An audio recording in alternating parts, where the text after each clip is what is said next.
每日喚醒香港人嘅唔係鬧鐘，而係蛋香同埋咖啡味。喺茶餐廳坐低，叫一份熱辣辣嘅早餐或者常餐，係我哋開啟新一日嘅儀式。今日帶大家去到將軍澳坑口站 B 出口，經連理街行入南豐廣場，行到盡頭就會見到我哋今日介紹嘅泰昌餅家冰室。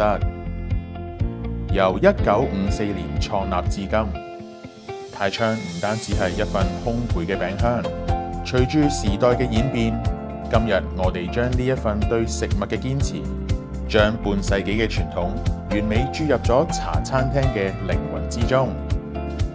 香港人食早餐同埋常餐，精髓就喺嗰份隨意配搭嘅自由度。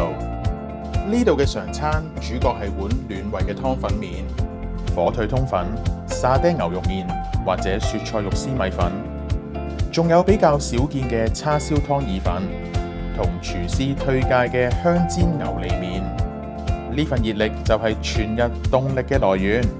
有麵當然有配角啦，行內人叫做二道。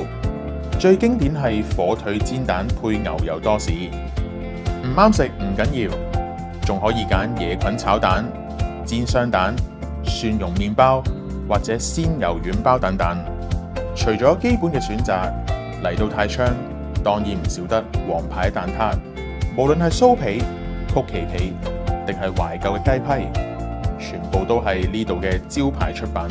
最後整多杯奶茶、咖啡、鴛鴦或者檸茶檸水，加多幾蚊仲可以轉特飲。呢度有懷舊嘅杏仁霜，仲有小朋友最愛嘅紅豆冰。早餐過後，一到中午，泰昌就變成咗一間街坊食堂。午市最受歡迎嘅一定係呢度嘅即焗系列同埋炒粉麵，最經典嘅當然係鮮茄焗豬扒飯。厚切嘅豬扒配濃郁嘅茄汁，再焗到表面金黃色、燶燶地，係香港人由細食到大嘅味覺記憶。但如果你中意芝士，一份熱辣辣拉晒絲嘅肉醬意粉，絕對係你 lunch 嘅首選。焗飯同埋焗意粉一般需要等15分鐘，但係呢種味道絕對係值得我哋等待。除咗焗飯焗意粉嘅香氣，茶餐廳仲有一種味道叫做鑊氣。餐牌上面嘅炒粉麵三大天王，乾炒牛河、星洲炒米同埋揚州炒飯，睇住師傅拋鑊，聽住嗰陣喳喳聲，你就知道呢度嘅小炒真係真材實料。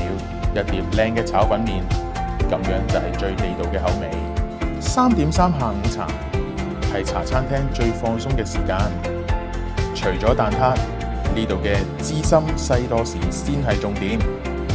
本來西多士嘅花生醬已經夠晒邪惡，呢度仲要加埋芝士餡，配埋糖漿，呢種鹹甜嘅組合簡直係極致。如果仲未夠滿足，整多份山炸雞髀配薯條，最後加多杯凍奶茶，呢份下午茶就完美啦。今日喺泰昌食足幾餐，真係大滿足。如果你中意呢條片，記得 like、share 同埋 subscribe 我哋嘅 channel 啊！下次再同大家去揾更加多嘅地道美食，我哋下條片見，拜拜。